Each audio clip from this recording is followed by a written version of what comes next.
नमस्कार. आज आपण ऐकणार आहोत नृसिंह जन्माची कथा. चला ऐकूया. आज नृसिंह जयंती. आजच्याच दिवशी प्रल्हादाच्या रक्षणासाठी भगवान महाविष्णूने अवतार घेऊन हिरण्यकश्यपू राक्षसाचा वध केला.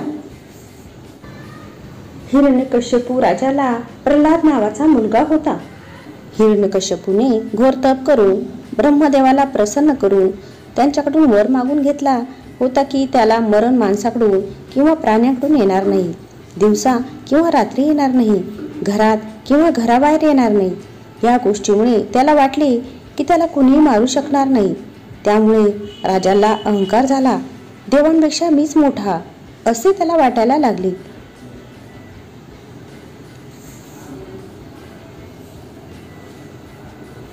कुणी देवाचे नाव घेतलेले त्याला सहन होईना. राजाचाच मुलगा प्रल्हाद मात्र सतत देवाचे नाव घे. नारायण नारायण असा जप करतच तो दैनंदिन कामे करी. प्रल्हादाचा नामजप ऐकून राजा रागाने लाल लाल होई आणि मुलाला फार मोठी शिक्षा देण्याची सेवकावर सक्ती करी. त्याप्रमाणे प्रल्हादाला उंच कड्यावरून फेकण्यात आले, उकळत्या तेलात टाकण्यात आले, आगीमध्ये पेटवण्यात आले. पण सर्व परिस्थितीत प्रल्हाद नारायण नारायण असा जप करतच राहिला आणि प्रत्येक संकटातून भगवान विष्णू नारायणाने प्रल्हादाला वाचवले.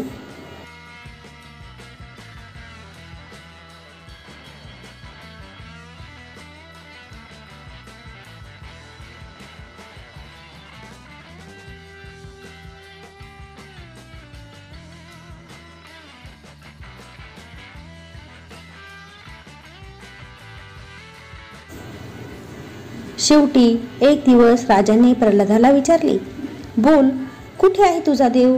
प्रल्हादाने सांगितले, सगळीकडे. राजाने जवळच्याच खांबाला लाथ मारून म्हटले, दाखव तुझा देव या खांबात.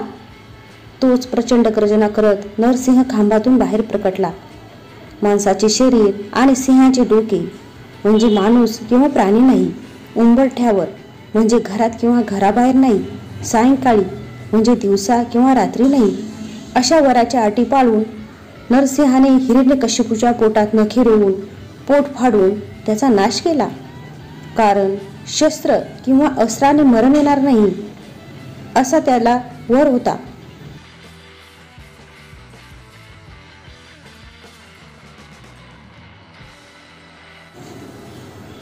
प्रल्हादाच्या नामसाधनेमुळे नारायणाने प्रत्येक वेळी प्रल्हादाचे रक्षण केले. आपण हे नामस्मरण केल्यास संकटकाळी देव धावून येईल हा विश्वास ठेवा. नरसिंह अवताराचे वैशिष्ट्ये. हिरण्यकश्यपूने ब्रह्मदेवाकडून वर मागताना म्हणाले होते की तुम्ही उत्पन्न केलेल्या भूतांपासून मला मृत्यू प्राप्त होऊ नये. तसेच घरात अथवा घराबाहेर, दिवसा अथवा रात्री, ना शस्त्राने ना अस्त्राने, भूमीवर अथवा आकाशात, प्राण्यांकडून, मनुष्याकडून, देवांकडून, दानवांकडून, मृग, महानाग यापासून मला मृत्यू प्राप्त होऊ नये. तसेच तुमच्याप्रमाणे मला देखील कीर्ती प्राप्त व्हावी व सर्व जीवांचा अधिपती असे प्राप्त व्हावे. युद्धात माझ्या कोणी प्रतिपक्षी नसावा व न संपणारे ऐश्वर्य मला प्राप्त व्हावे. या वराचा मान राखत भगवान विष्णूंनी नरसिंह म्हणजेच शरीर मनुष्याचे व मुख सिंहाचे असे रूप धारण केले.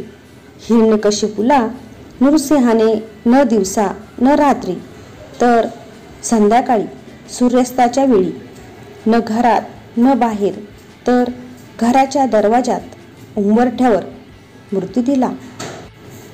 ना शस्त्र ना अस्त्र तर आपल्या नखांनी नरसिंहांनी हिरण्यकश्यपूचे पोट फाडले. भूमीवर नाही आणि आकाशातही नाही तर आपल्या मांडीवर झोपून हिरण्यकश्यपूचा वध केला.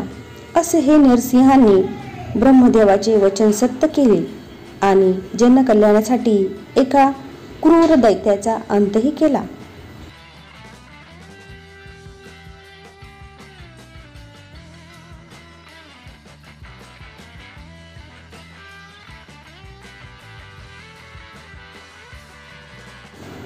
यासारखे व्हिडिओ बघण्यासाठी चॅनलला लाईक, शेअर आणि सबस्क्राईब करा. धन्यवाद.